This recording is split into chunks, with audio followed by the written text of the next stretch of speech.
A mensagem apareceu no grupo da família no WhatsApp às 19h40 de uma terça-feira. Augusta, achamos melhor você se afastar por enquanto. Meus dedos congelaram sobre a tela enquanto eu via minha tia Clara reagir com um emoji de polegar para cima. 13 anos apoiando eles, e essa era minha recompensa. Eu digitei de volta lentamente. Entendido. Vou respeitar isso e me afastar do fundo da família também.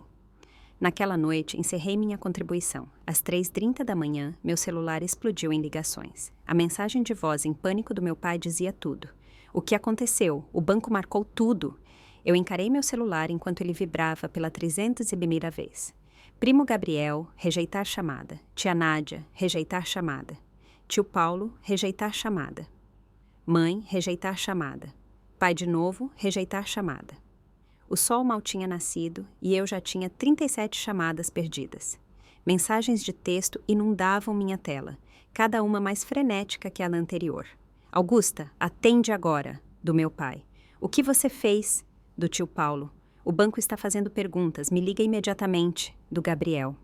Eu me sentei na minha varanda, café na mão, observando São Paulo acordar enquanto minha família implodia. Depois daquela mensagem no grupo me mandando se afastar, esse pânico parecia justiça. Mas a história não começou aqui. Para entender, precisamos voltar 3 anos. Meu avô, Tomás Menezes, sempre foi o patriarca da família, rico após décadas no ramo de desenvolvimento imobiliário. Quando sua saúde começou a falhar, ele reuniu todos nós em sua enorme casa de campo e anunciou a criação do Fundo de Apoio da Família Menezes. Este será o nosso legado. Ele explicou, a voz mais fraca do que eu me lembrava, mas seus olhos ainda afiados. Uma forma desta família apoiar uns aos outros nos tempos difíceis e nos bons. Nós cuidamos dos nossos. A estrutura era simples. Os membros da família contribuiriam com o que pudessem e qualquer um em necessidade poderia solicitar assistência. Contas médicas, custos de educação, até mesmo ajuda com a entrada de imóveis. Meu avô iniciou o fundo com 2 milhões.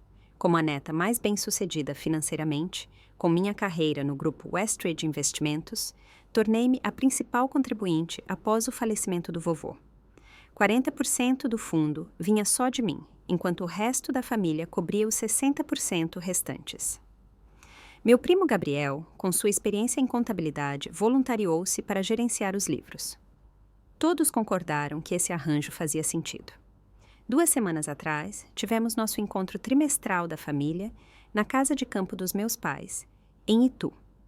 Entre pratos do famoso assado da minha mãe e da torta de limão da tia Nádia, Gabriel distribuiu o relatório trimestral do fundo. Como podem ver, o fundo permanece forte apesar das flutuações do mercado, disse ele orgulhosamente, apontando para gráficos coloridos. Mas algo me chamou a atenção. Um item de linha rotulado como taxas administrativas parecia excessivo para um fundo de família. Quando perguntei sobre isso, o clima na sala ficou tenso. São despesas necessárias, Augusta, disse meu pai, trocando olhares com o tio Paulo. Administrar algo assim não é de graça. Mas 25 miles em taxa só neste trimestre? Questionei. Parece alto para um fundo gerenciado pela família. Gabriel pigarreou.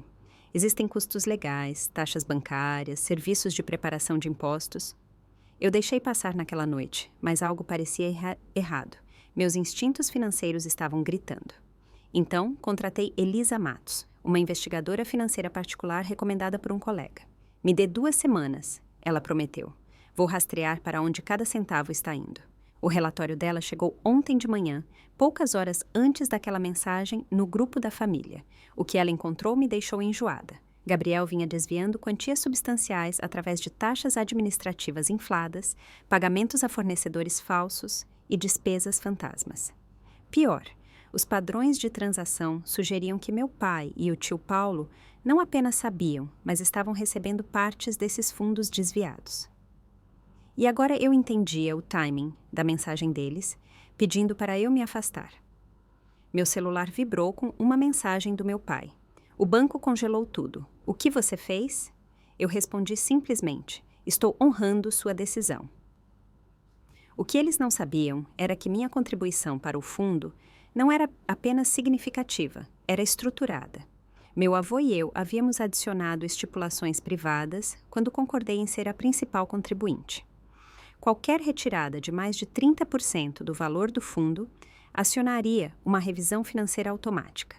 E quando eu fechei minha contribuição na noite passada, isso reduziu automaticamente o fundo em 40%. O Departamento de Fraudes do banco, já monitorando padrões de atividade suspeita graças às investigações silenciosas de Elisa, imediatamente marcou as contas e congelou tudo, pendente de investigação. Meu celular vibrou novamente. Uma mensagem de Gabriel. Você não tem ideia do que fez. Mas eu sabia exatamente o que tinha feito. E estava apenas começando. Abri o arquivo de Elisa novamente, focando em algo ainda mais perturbador do que o desvio de dinheiro. Ela descobriu múltiplos documentos com minha assinatura que eu nunca tinha assinado. Eles estavam falsificando meu nome em documentos financeiros há meses. Conforme me aprofundava nas transações, um padrão emergiu. Grandes somas estavam fluindo do fundo da família para a construtora Menezes, a empresa em dificuldades do meu pai. A empresa que me disseram estar indo bem quando ofereci ajuda financeira no ano passado. Não precisamos do seu dinheiro, papai havia insistido. A empresa está mais forte do que nunca. Agora eu entendia o porquê. Ele já tinha meu dinheiro, pego sem meu conhecimento através do fundo da família. Senti-me mal ao perceber a verdade. O fundo não estava apenas apoiando membros da família em tempos difíceis. Estava sustentando ilegalmente a empresa falida do meu pai, com Gabriel cozinhando os livros e todo mundo olhando para o outro lado. A peça final se encaixou quando encontrei transferências para contas offshore nas Ilhas Cayman. Isso não era apenas fraude contra mim. Isso era evasão fiscal e lavagem de dinheiro. Atividades criminosas que poderiam mandar pessoas para a prisão. Pessoas, incluindo meu próprio pai. Enquanto o dia amanhecia completamente, fiz outra xícara de café e esperei pela tempestade que eu sabia que estava vindo. Eles não estavam apenas em pânico por perder o acesso ao meu dinheiro. Eles estavam apavorados com o que o banco encontraria agora que estava olhando. E deveriam estar. As batidas na porta do meu apartamento começaram às 9h15 da manhã. Pelo olho mágico, vi o rosto vermelho do meu pai, a expressão preocupada da minha mãe e a raiva mal contida do tio Paulo. Considerei não atender, mas esse confronto era inevitável. Abri a porta, mas bloqueei a entrada. Estou surpresa que vieram pessoalmente depois de me dizerem para me afastar. Que diabos você fez? Meu pai exigiu, tentando me empurrar para dentro do apartamento. Eu me mantive firme. Estou respeitando seus desejos, eu disse calmamente. Você queria que eu me afastasse da família, então eu me afastei do fundo da família também. Você sabia muito bem o que aconteceria. A voz do tio Paulo ecoou pelo corredor. Minha vizinha do outro lado abriu a porta ligeiramente, depois a fechou rapidamente. Não vamos fazer isso no corredor, eu disse, finalmente dando um passo para o lado. Uma vez lá dentro, meu pai andava de um lado para o outro na minha sala de estar, enquanto minha mãe se sentava nervosamente na beira do meu sofá. Tio Paulo permaneceu de pé, braços cruzados sobre o peito. O banco está fazendo perguntas, disse meu pai, a voz mais baixa, mas ainda intensa.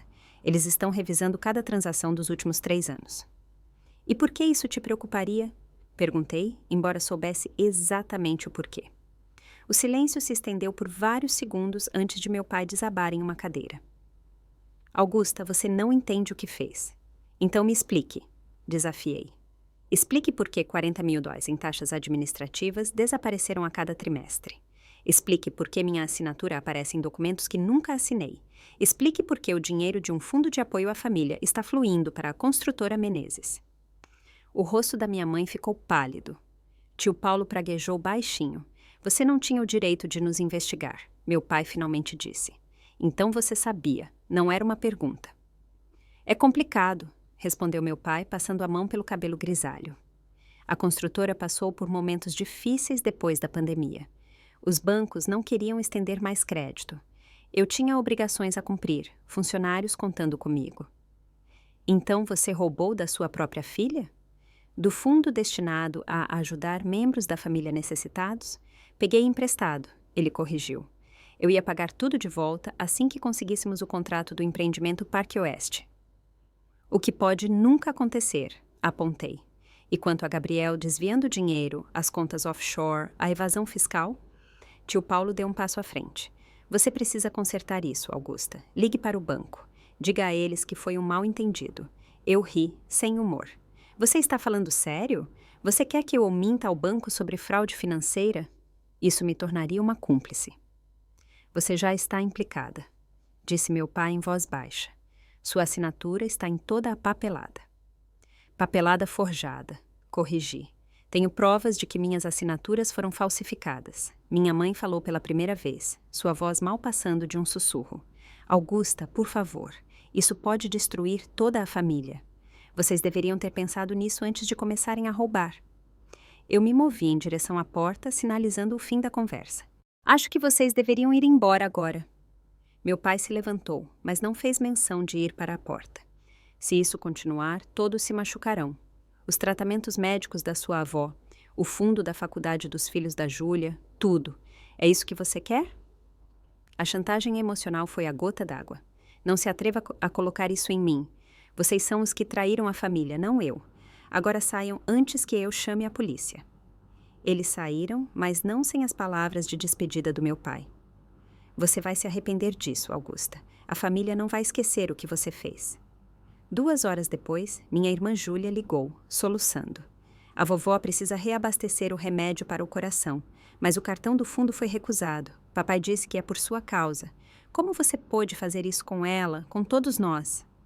A manipulação era tão transparente que seria risível se não fosse tão eficaz. Senti a faca girar em meu estômago, apesar de saber que não era a vilã aqui. Eu vou cuidar da medicação da vovó? Prometi. Mas, Júlia, há algo que você precisa saber sobre o que realmente está acontecendo com o fundo. Poupe-me, ela disparou. Todos nós sabemos que você está apenas com raiva porque papai não lhe deu o controle dos negócios. Você sempre teve inveja da posição do Gabriel na família.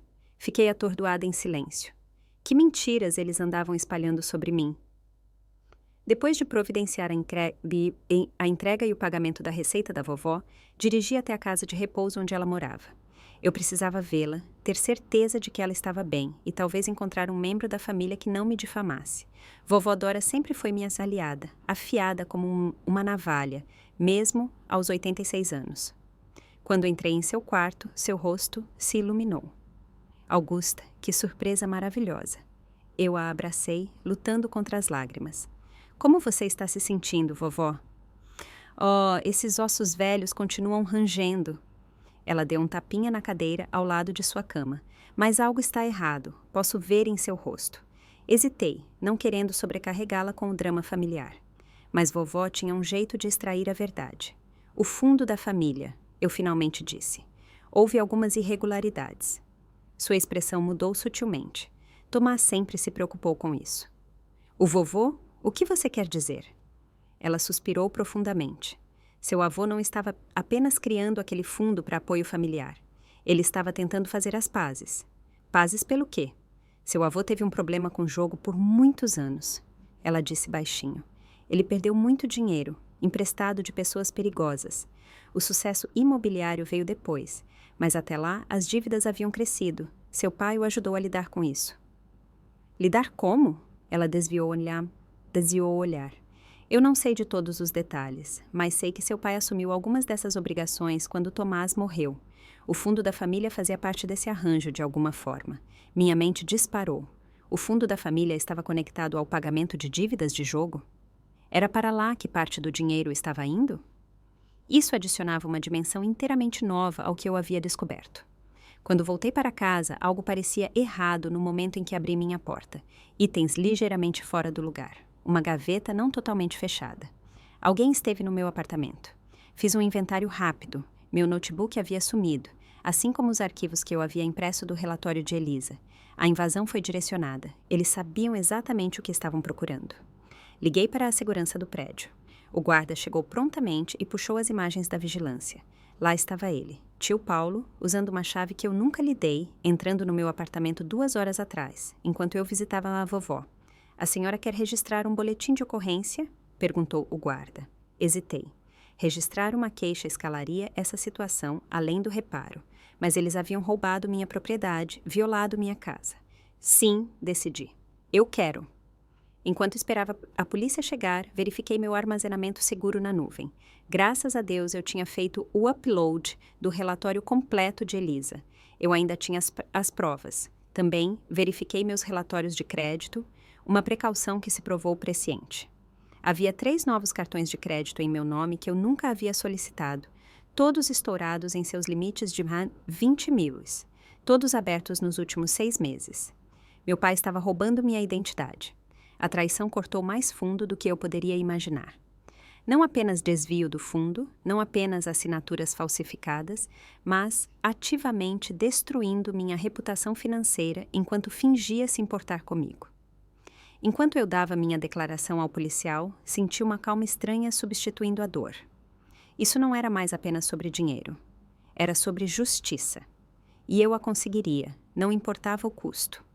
A ligação de Stefânia, minha chefe no grupo Westridge Investimentos, veio às 8h30 da manhã de segunda-feira. Sua voz estava tipicamente formal. Augusta, você pode vir à sala de conferências agora, por favor? Quando cheguei, Stefânia não estava sozinha. Bernardo, do jurídico, e Caio, do compliance, sentavam-se ao lado dela, com expressões graves.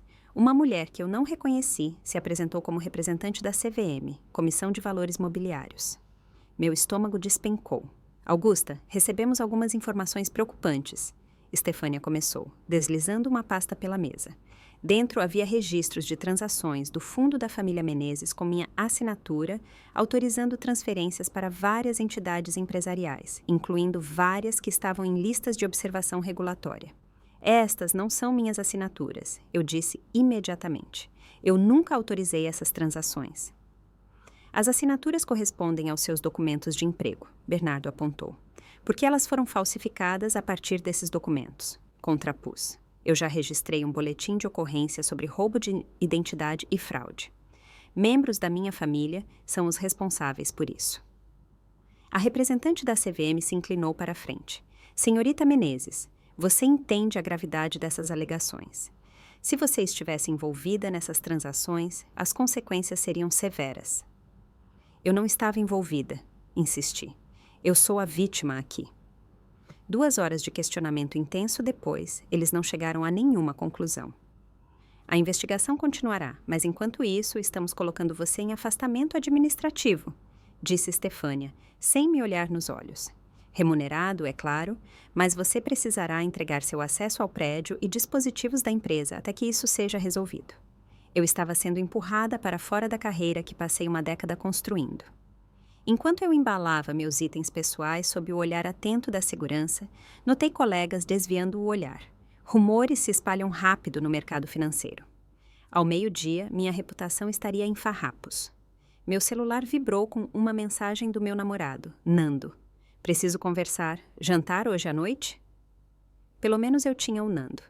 Estávamos namorando há 8 meses e, embora ainda não fosse muito sério, ele havia se tornado minha rocha.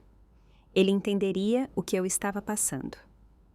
O jantar no apartamento do Nando deveria ter sido reconfortante. Em vez disso, ele parecia distante, checando o celular repetidamente. Tudo bem? Perguntei depois de sua terceira olhada para a tela durante os aperitivos. Só trabalho, ele disse displicentemente. Então, essa situação com sua família parece bem séria. Eu derramei toda a história. A fraude, o roubo de identidade, ser colocada de licença. Nando ouviu, mas algo em sua expressão não parecia certo. O quê? Eu finalmente perguntei. Ele suspirou. Augusta, eu tenho que perguntar. Existe alguma possibilidade de você estar envolvida, mesmo sem saber? A pergunta pareceu um tapa. Claro que não. Como você pode sequer perguntar isso? É que seu pai me ligou semana passada. Eu congelei. Meu pai te ligou? Por quê? Nando se mexeu desconfortavelmente. Ele disse que você estava tendo algum tipo de colapso, que estava fazendo acusações malucas sobre a família. Ele estava preocupado com você. E você acreditou nele sem falar comigo primeiro? Eu não sabia em quem acreditar. Ele é seu pai, Augusta. Eu peguei o celular dele da mesa. Ele tentou pegar de volta, mas tarde demais. Lá estavam elas. Dezenas de trocas de mensagens entre Nando e meu pai, datando de meses. Há quanto tempo isso está acontecendo? Minha voz estava mortalmente quieta. Seu pai me procurou depois que nos conhecemos naquele jantar beneficente. Ele estava interessado em algumas oportunidades de investimento que mencionei. O jantar beneficente. 6 semanas depois que começamos a namorar. Então é disso que se trata esse relacionamento. Conexões financeiras através de mim. Não, quer dizer não inteiramente. Sua expressão confirmou o que suas palavras tentavam negar. Sai, eu sussurrei. Este é o meu apartamento, ele me lembrou. Eu peguei minha bolsa e casaco. Então eu saio. Acabamos, Nando. Andando para casa pela noite fria, eu me senti completamente sozinha. Sem emprego, sem namorado, sem família em quem eu pudesse confiar. Eu nunca me senti tão isolada. Quando chequei meu e-mail mais tarde naquela noite, uma mensagem de uma conta anônima chamou minha atenção. A linha de assunto dizia: Fundo Família Menezes, mais do que você sabe. A mensagem não continha texto, apenas anexos. Documentos ligando o fundo da família a várias empresas de fachada conectadas a operações conhecidas de lavagem de dinheiro. Demonstrações financeiras mostrando dinheiro fluindo para fundos de campanha política. Evidências de fraude fiscal sistemática que remontava a anos. Isso era maior do que um desvio familiar. Isso era crime financeiro organizado. Antes que eu pudesse processar essa nova informação, meu celular apitou com um alerta bancário. Minhas contas haviam sido congeladas. Todas elas. Um segundo alerta me informou sobre a atividade suspeita que exigia verificação imediata. Quando liguei para o banco, o representante confirmou que uma ordem judicial havia sido colocada em minhas contas, pendente de investigação de fraude financeira. Eles estavam me incriminando, tentando destruir minha vida financeira completamente. Verifiquei minha pontuação de crédito. Havia despencado 200 pontos em 3 dias. Os cartões de crédito fraudulentos em meu nome eram apenas o começo. Havia pedidos de empréstimo, pagamentos atrasados, avisos de cobrança. Uma destruição sistemática do meu histórico de crédito. Enquanto eu estava sentada no meu apartamento escurecendo, meu celular se iluminou com uma mensagem de um número desconhecido. Continha apenas uma imagem, um documento detalhando um plano para me estabelecer como a mentora dos crimes financeiros da família. O nome do meu pai estava na parte inferior. Eles não estavam apenas tentando me silenciar. Eles estavam me preparando para levar a culpa por tudo. Eu nunca me senti tão traída, ou tão determinada a lutar de volta. A manhã trouxe clareza junto com um plano. Eu não podia ficar no meu apartamento. Eles tinham uma chave e sabiam onde me encontrar. Eu não podia acessar minhas contas bancárias congeladas, mas eu tinha um fundo de emergência substancial em dinheiro no cofre de casa, algo que minha mente de planejadora financeira havia insistido anos atrás. Embalei o essencial em uma mala, esvaziei o cofre de 12 mil em dinheiro e fiz check-in em um hotel de categoria média no centro, sob uma variação do meu nome, Augusta Matos, em vez de Menezes. Simples, mas um disfarce temporário eficaz. Da minha nova base de operações, liguei para a única pessoa que eu sabia que poderia ajudar. Maitê Torres, contadora forense e ex-colega de faculdade que agora dirigia sua própria firma de investigação financeira. Alguém está tentando te incriminar? Ela perguntou depois que expliquei a situação. Fraude financeira familiar é minha especialidade. Estou dentro. Maitê chegou ao meu quarto de hotel 3 horas depois com notebook, scanners portáteis e determinação nos olhos. Primeiro, documentamos tudo, ela explicou. Cada transação, cada assinatura falsificada, cada conta não autorizada. Então, seguimos o rastro do dinheiro para ver onde tudo leva. Pelos próximos 3 dias, trabalhamos. Eu forneci todas as informações que tinha da investigação inicial de Elisa, mais o e-mail anônimo. Maitê trouxe sua experiência e acesso a bancos de dados financeiros que a maioria das pessoas nem sabia que existiam. Olha isso, disse Maitê no 3º dia, apontando para sua tela. O dinheiro do fundo da família não está indo apenas para a construtora do seu pai. Está sendo ciclado por 6 empresas de fachada diferentes antes de pousar em várias contas pessoais. A lista de beneficiários me chocou. Meu pai, tio Paulo, Gabriel e 3 nomes que eu não reconhecia. Quem são essas pessoas? Perguntei. Estou trabalhando nisso, respondeu Maitê. Mas o mais importante, olhe para essas declarações de impostos. A construtora do seu pai deveria ter quebrado anos atrás. Ela vem operando com um prejuízo enorme, enquanto de alguma forma continua a financiar o estilo de vida do seu pai. Lavagem de dinheiro, concluí.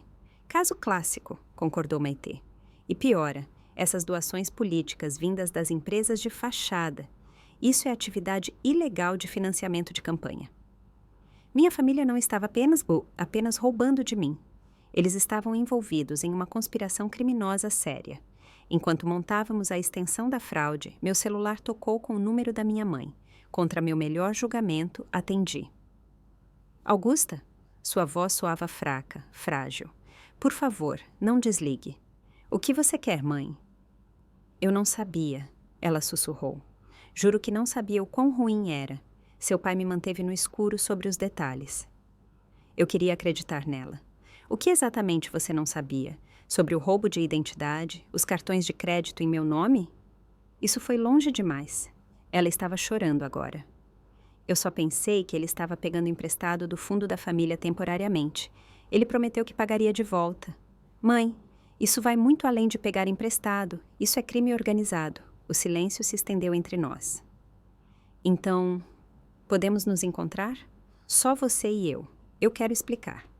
Cada instinto me dizia que era uma armadilha, mas era minha mãe. Apenas em local público, insisti. O café do MASP, amanhã às 14. Maitê se opôs fortemente à reunião. Eles estão tentando te localizar, ela avisou. Eu sei, mas se minha mãe está genuinamente no escuro, ela merece entender o que está acontecendo. O café do museu estava movimentado com visitantes da tarde. Exatamente o que eu queria. Cheguei cedo, escolhi uma mesa com linhas de visão claras para todas as entradas e esperei. Mamãe apareceu exatamente às 14 horas, parecendo mais velha e mais cansada do que eu me lembrava de poucos dias atrás. Enquanto ela se sentava, notei suas mãos tremendo. Você está bem? Perguntei apesar de mim mesma. Não, Augusta, eu não estou. Nenhum de nós está. Ela estendeu a mão para a minha, mas mantive a minha firme ao redor da minha xícara de café. Seu pai está devastado com o que aconteceu entre vocês dois. Devastado por ter sido pego, você quer dizer. Seus olhos dispararam nervosamente ao redor. Você não entende a pressão sob a qual ele esteve. Depois que seu avô morreu, as dívidas.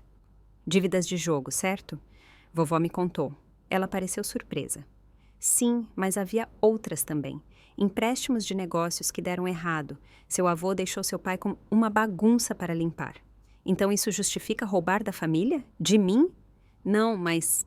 Seu olhar se fixou em algo sobre meu ombro. Eu me virei ligeiramente para ver um homem em uma mesa próxima desviar o olhar rapidamente. Ele parecia vagamente familiar. Quem é aquele? Perguntei baixinho. Mamãe fingiu não entender. Quem? O homem nos observando. Papai o enviou? Augusta, você está sendo paranoica, mas eu não estava. Quando fui ao banheiro mais tarde, vislumbrei o mesmo homem tirando fotos da nossa mesa com o celular. Esta reunião não era sobre reconciliação. Era reconhecimento para determinar minha localização. De volta à mão na mesa, decidi testar minha mãe. O roubo de identidade realmente me machucou, mãe, especialmente o cartão do Itaú estourado em ver 20 miles. Não havia cartão do Itaú. Todos os cartões fraudulentos eram de bancos diferentes. Mamãe assentiu com simpatia. Eu disse a ele que isso era errado, a situação do Itaú cruzou a linha. Meu coração afundou. Ela sabia de tudo, ela era totalmente cúmplice, e agora estava ativamente ajudando-os a me encontrar. Eu tenho que ir, eu disse, levantando-me abruptamente. Augusta, por favor. Diga ao papai que o espião dele precisa de um treinamento de vigilância melhor. Eu acenei com a cabeça em direção ao homem, que imediatamente desviou o olhar novamente. E diga a ele que eu tenho cópias de tudo. Cada transação, cada documento forjado, cada empresa de fachada. A cor sumiu do rosto dela.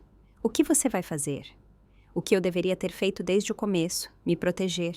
Saí pela saída secundária do museu, fiz um caminho tortuoso de volta ao hotel e fiz check-out imediatamente.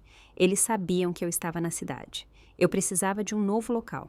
Naquela noite, em um hotel diferente, Maitê e eu lhe fizemos uma descoberta surpreendente. Uma série de gravações de áudio armazenadas em uma conta na nuvem protegida por senha, vinculada a um dos endereços de e-mail do fundo da família. Você consegue acessar? Perguntei. Já trabalhando nisso, respondeu Maitê, seus dedos voando sobre o teclado.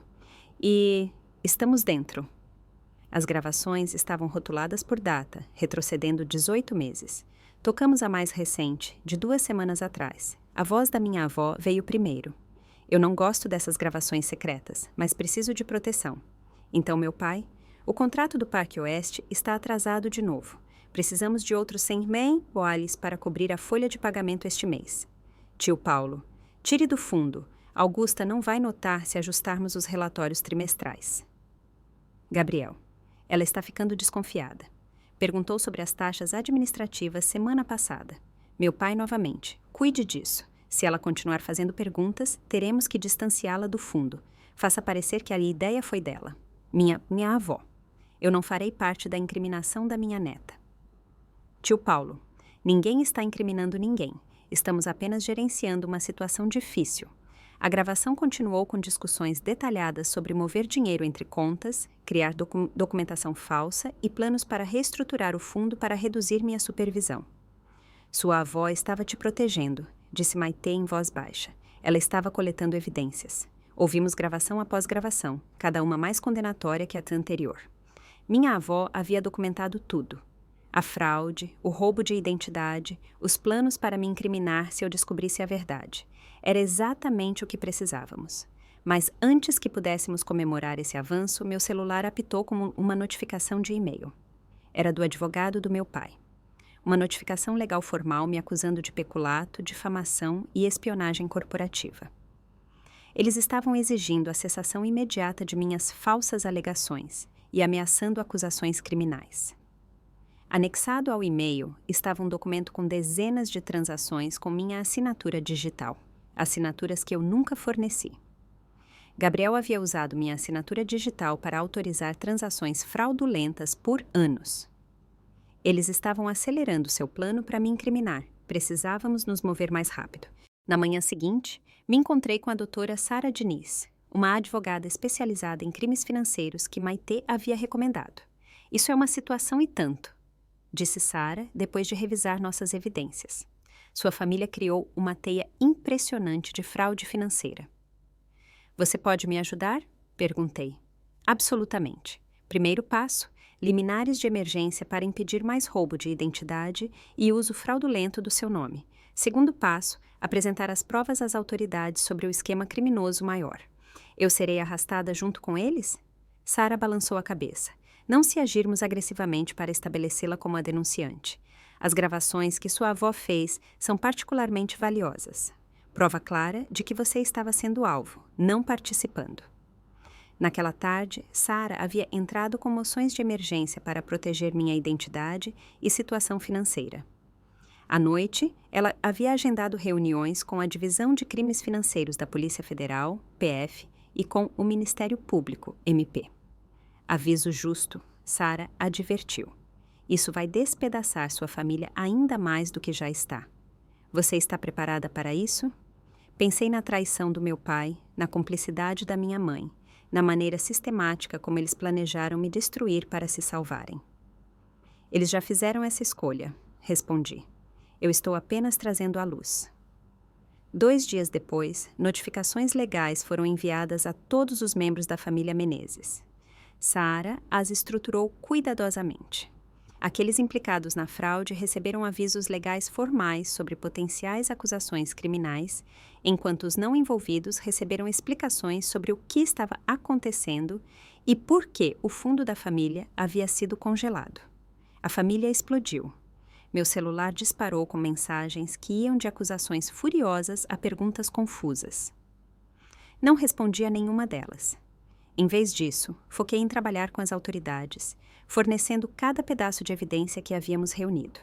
A PF estava particularmente interessada no ângulo das doações políticas, enquanto os promotores locais focavam no roubo de identidade e na fraude. No 5º dia do que eu agora pensava como meu exílio, recebi uma mensagem do meu primo Tiago, um dos membros mais jovens da família. Podemos conversar? Nem todo mundo está contra você. Concordei com uma videochamada. Desconfiada, mas esperançosa. Tiago apareceu na tela junto com sua irmã, Amanda.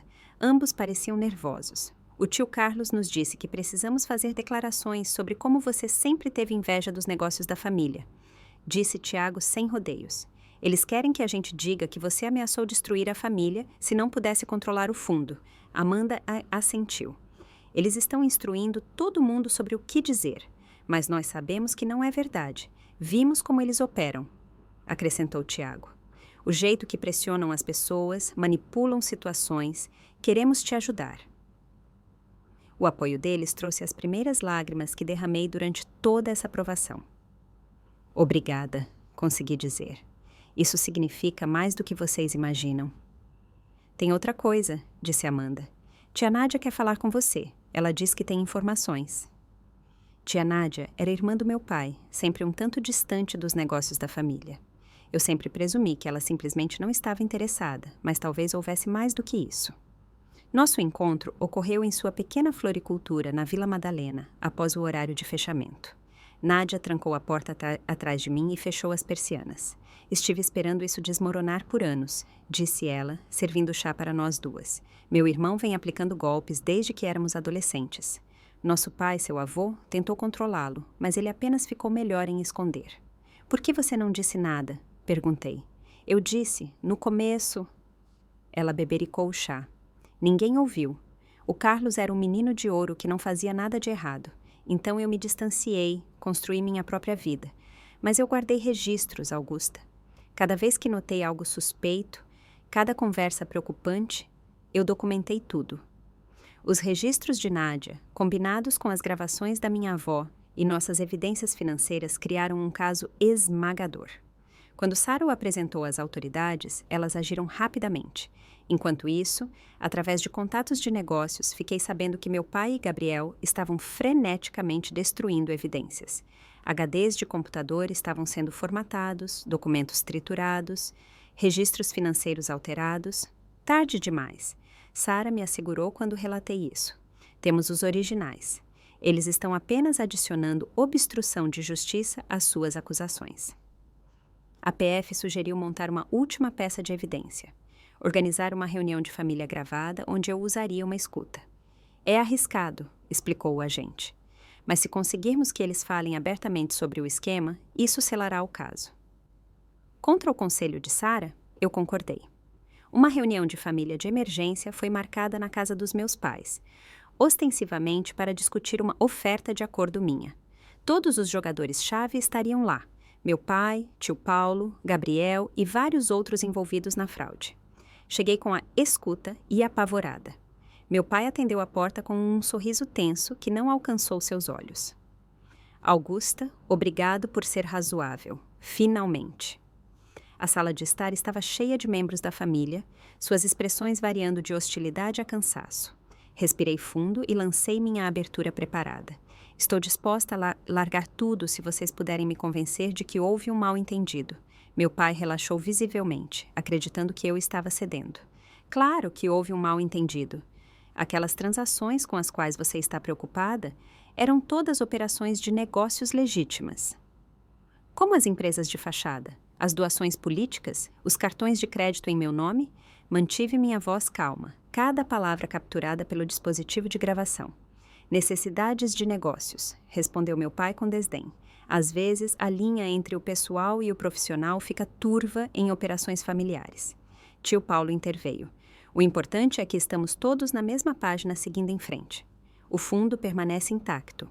Você retoma suas contribuições. Lidamos com as preocupações do banco juntos. E meu papel seria o quê, exatamente? Perguntei. Você precisaria assinar alguns documentos, disse Gabriel, explicando as transações recentes, confirmando que foram autorizadas por você. Então vocês querem que eu confesse a fraude que vocês cometeram? A sala ficou em silêncio. A expressão do meu pai endureceu. Ninguém está falando de fraude, disse ele cuidadosamente. Estamos falando de lealdade familiar. Era lealdade familiar quando você roubou minha identidade, quando planejaram me incriminar se eu descobrisse o que vocês estavam fazendo? Isso é ridículo, zombou tio Paulo. É mesmo. Devo tocar as gravações para todos? Aquelas onde vocês discutem explicitamente me preparar para levar a culpa? O rosto do meu pai perdeu a cor. Que gravações? A vovó Dora vem documentando suas conversas há mais de um ano. Vocês realmente acharam que ela estava apenas sentada lá quieta enquanto vocês tramavam? A sala explodiu. Acusações voaram. Membros da família se voltaram uns contra os outros instantaneamente. No caos, Gabriel explodiu. O que eu deveria fazer? As contas offshore foram ideia do Carlos. Ele disse que precisávamos proteger os ativos. Meu pai avançou em Gabriel. Cale a boca, seu idiota. Contas offshore, alguém perguntou. As contas nas Cayman, Gabriel continuou, o pânico o tornando imprudente. 7 milhões de dólares passaram por elas só no ano passado. Pergunte ao Carlos de onde veio esse dinheiro. Foi mais do que eu esperava. Uma confissão completa na frente de múltiplas testemunhas, tudo capturado na escuta. Enquanto a reunião de família se deteriorava ainda mais, eu saí quietamente. Na van da PF, virando a esquina, os agentes já estavam se preparando para agir comandados. Você foi bem, o agente líder me disse. Muito bem. Mas eu não senti triunfo. Apenas uma tristeza profunda pelo que minha família havia se tornado e pelo que eu havia perdido no processo de descobrir a verdade. As prisões vieram rapidamente após a reunião de família gravada. Meu pai, tio Paulo, Gabriel e 2 associados de negócios foram levados sob custódia. As acusações eram substanciais: fraude eletrônica, roubo de identidade, lavagem de dinheiro, evasão fiscal e conspiração. A notícia das prisões se espalhou pela família e pela comunidade empresarial como fogo. Meu celular se encheu de mensagens de parentes tomando partido, alguns expressando choque e apoio, outros me chamando de traidora da família. Sara me guiou através do fornecimento de depoimentos formais a várias autoridades. As evidências são esmagadoras, ela me assegurou. O caso é sólido. Os promotores estão congelando todos os ativos conectados à atividade criminosa, ela explicou. Isso inclui o fundo da família e quaisquer contas pessoais que receberam dinheiro do esquema. Isso teve consequências imediatas. Membros da família que legitimamente dependiam do fundo para apoio de repente se viram sem recursos. Meu celular tocava constantemente com parentes enfrentando emergências financeiras, contas médicas, pagamentos de hipoteca, mensalidades da faculdade. Fiz o que pude, criando um pequeno fundo de emergência com minhas economias pessoais para ajudar aqueles realmente necessitados. Mas não era suficiente para ajudar a todos, e o ressentimento cresceu. Minha mãe apareceu no meu novo apartamento sem avisar uma noite, olhos vermelhos de chorar. Como você pôde fazer isso? Ela exigiu. Seu próprio pai algemado. Você sabe o que isso fez ao nome da nossa família? O papai fez isso, mãe, não eu. Eu apenas expus. Eles estão dizendo que ele pode ir para a prisão por anos. Sua voz falhou. Anos, Augusta. Seu pai. Ele roubou minha identidade. Ele estava planejando me incriminar por seus crimes. O que eu deveria fazer? Família protege família, ela insistiu. Nós lidamos com as coisas privadamente. Isso foi muito além de desentendimentos familiares. Isso foi crime organizado. Ela balançou a cabeça, incapaz ou indisposta a aceitar a realidade. Se você retirar as queixas, eu não posso retirar acusações federais, mãe, e mesmo que pudesse, eu não o faria. Papai precisa enfrentar as consequências pelo que fez. A expressão da minha mãe endureceu. Então você não é mais minha filha. As palavras cortaram fundo, mas eu me mantive firme. Sinto muito que você se sinta assim. Depois que ela saiu, eu desabei completamente. Apesar de tudo que eles fizeram, perder minha família dessa forma foi devastador. Na semana seguinte, minha avó foi hospitalizada com dores no peito. Quando tentei visitá-la, minha irmã, Júlia, me bloqueou na porta. Você já não causou dano suficiente? Ela sibilou. Vovó desmaiou quando soube da prisão do papai. Os médicos dizem que o estresse pode matá-la. A culpa foi avassaladora, mesmo sabendo logicamente que eu não era responsável pelas consequências das ações da minha família. Enviei flores e um bilhete expressando meu amor e preocupação, mas não recebi resposta. As audiências preliminares começaram 3 semanas após as prisões. A maioria dos réus permaneceu sob custódia, incapaz de pagar as altas fianças devido ao congelamento de seus ativos. Gabriel, no entanto, pagou a fiança inesperadamente através de um fiador. O tribunal restringiu seus movimentos com uma tornozeleira eletrônica, mas ele estava livre enquanto aguardava o julgamento. Tenha cuidado, Sara me avisou. Gabriel é quem mais tem a perder com seu depoimento. As gravações o implicam diretamente em quase todos os aspectos da fraude. Tomei precauções, variando minhas rotinas e instalando um sistema de segurança completo no meu apartamento. Mas subestimei o desespero de Gabriel. Um pacote chegou à minha porta uma manhã, sem endereço de remetente, apenas meu nome impresso em letras de forma. Dentro havia um pendrive. Quando o conectei, meu sangue gelou. O drive continha fotos de vigilância minhas. Entrando no meu prédio, fazendo compras no supermercado, me encontrando com Sara correndo no parque. Algumas foram tiradas de perto, outras com uma lente teleobjetiva. Todas eram recentes. A mensagem era clara. Eu estava sendo vigiada. Sara contatou imediatamente a PF e o Ministério Público. As condições da fiança de Gabriel foram revistas, mas sem prova de que ele havia enviado o pacote. Havia pouco que pudessem fazer além de emitir um aviso. Naquela noite, acordei às 3h com um alerta do meu sistema de segurança no celular. Sensor da porta da frente desconectado. Totalmente acordada instantaneamente, peguei meu celular e a lata de spray de pimenta que comecei a manter ao lado da minha cama. A porta do quarto estava fechada. Ouvi sons fracos vindos da sala. Alguém tentando ser silencioso, mas não totalmente conseguindo. Coração batendo forte, liguei para o 190, sussurrando meu endereço e a situação. Em seguida, liguei para o número direto do agente da PF que cuidava do meu caso. Ambos prometeram enviar pessoas imediatamente. Os passos se aproximaram do meu quarto. Eu me posicionei ao lado da porta. Spray de pimenta pronto. Quando a porta começou a se abrir, prendi a respiração. Uma figura sombria entrou. Na luz fraca da janela, reconheci a silhueta de Gabriel. Ele segurava algo na mão, uma faca ou ferramenta de algum tipo. Antes que ele pudesse me ver na escuridão, apertei o botão de pânico no controle do meu sistema de segurança. Imediatamente, luzes ofuscantes inundaram o apartamento e um alarme ensurdecedor soou. Gabriel se virou para mim, desorientado pela luz e pelo barulho repentinos. Eu descarreguei o spray de pimenta diretamente em seu rosto. Ele gritou, largando sua arma, uma faca de caça, e agarrando os olhos.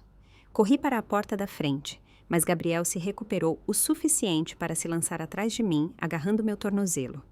Caí com força, batendo a cabeça na mesa de centro. Atordoada, mas determinada, chutei para me libertar e me arrastei em direção à porta novamente. Gabriel me derrubou por trás, seu peso me prendendo. "Você arruinou tudo!"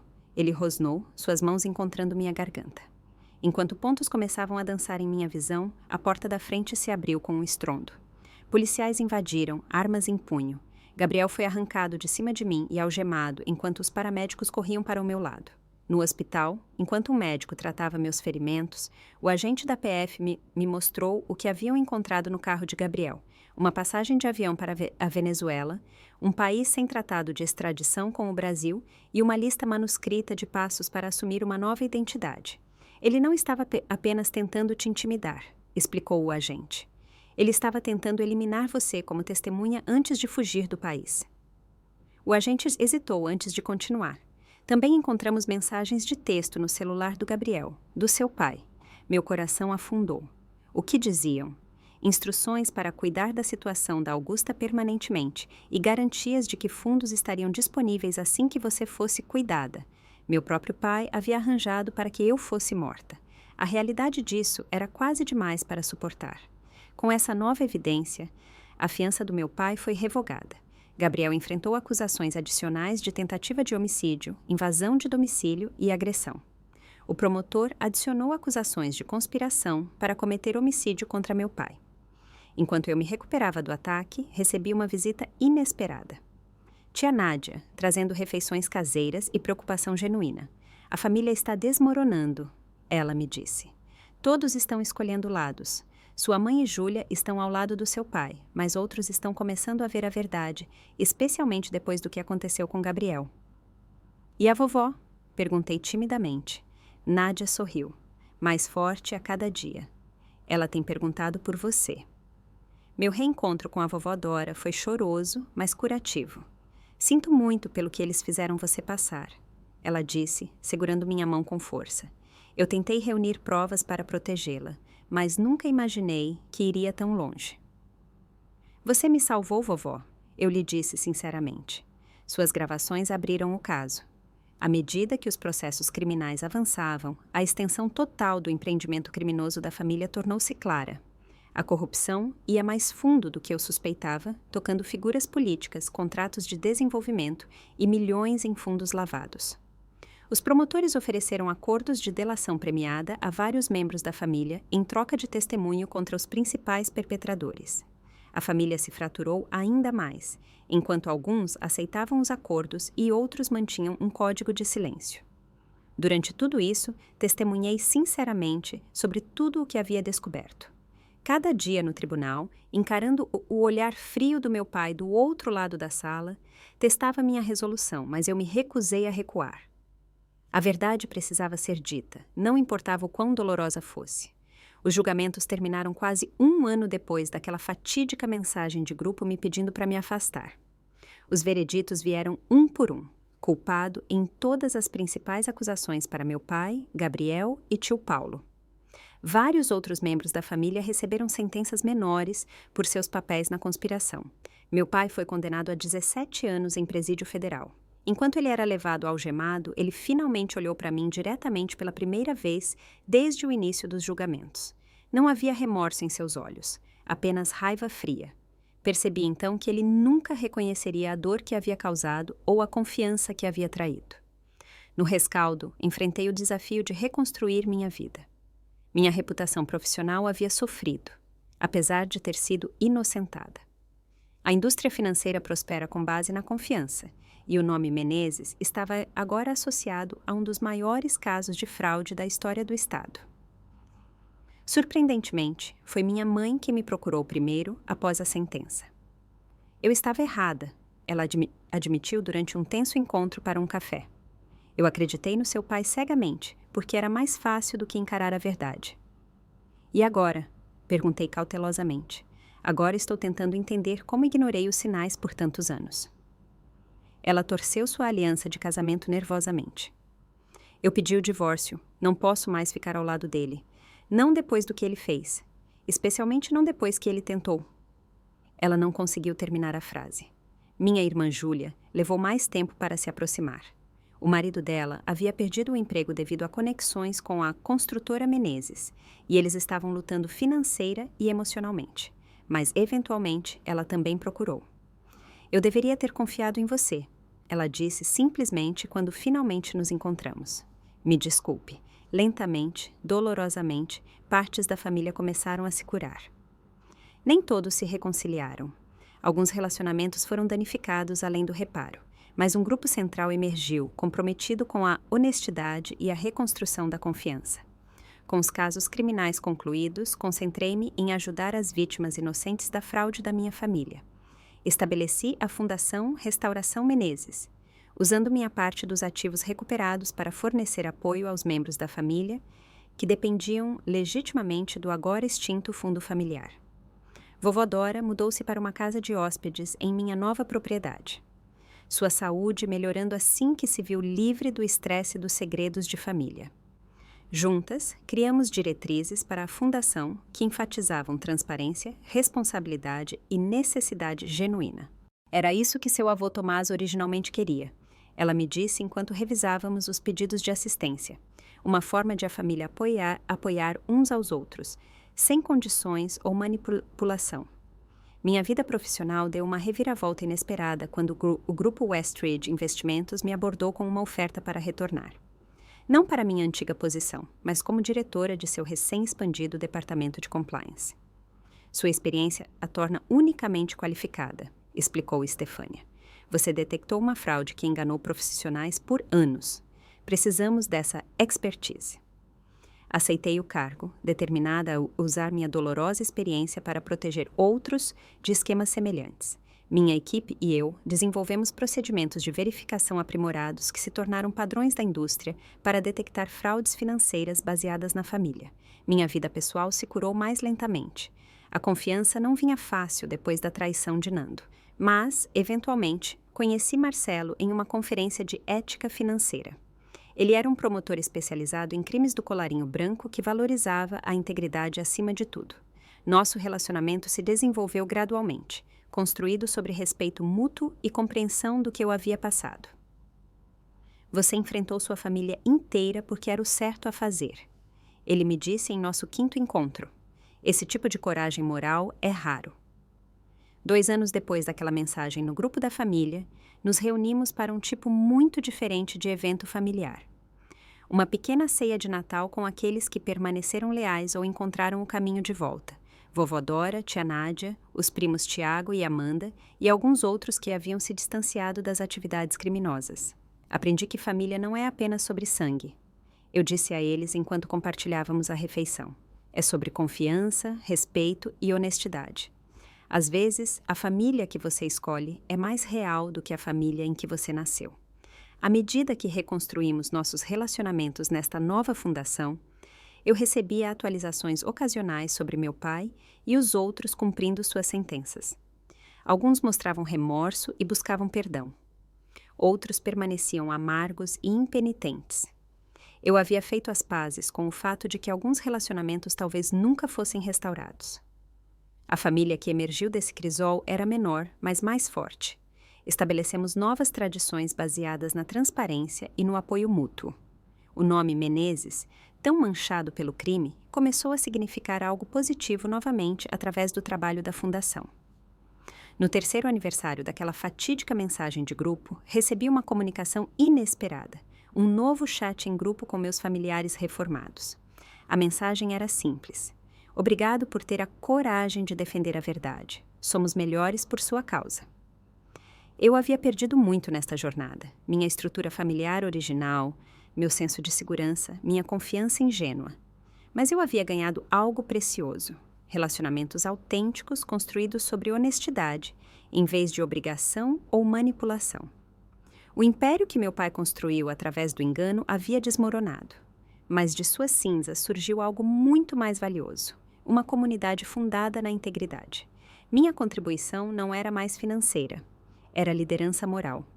Enquanto olhava ao redor para minha nova família escolhida durante nossa reunião, percebi que, às vezes, você tem que perder o que achava que queria para encontrar o que realmente precisa. Minha jornada através da traição me levou a um destino inesperado, conexão genuína e paz interior. Você já teve que fazer uma escolha difícil entre a lealdade familiar e fazer o que é certo? Às vezes, as decisões mais difíceis levam ao crescimento mais significativo. Se esta história ressoou com você, por favor, deixe um comentário compartilhando seus pensamentos ou experiências com conflitos familiares e como você os navegou. Obrigado por se juntar a mim nesta jornada. Se você encontrou valor em minha história, por favor, curta este vídeo. Inscreva-se no canal para mais histórias de vida autênticas e compartilhe com alguém que possa precisar ouvir que às vezes vale a pena ficar sozinho pela verdade. Desejando a você a coragem de enfrentar suas próprias verdades difíceis com integridade e compaixão.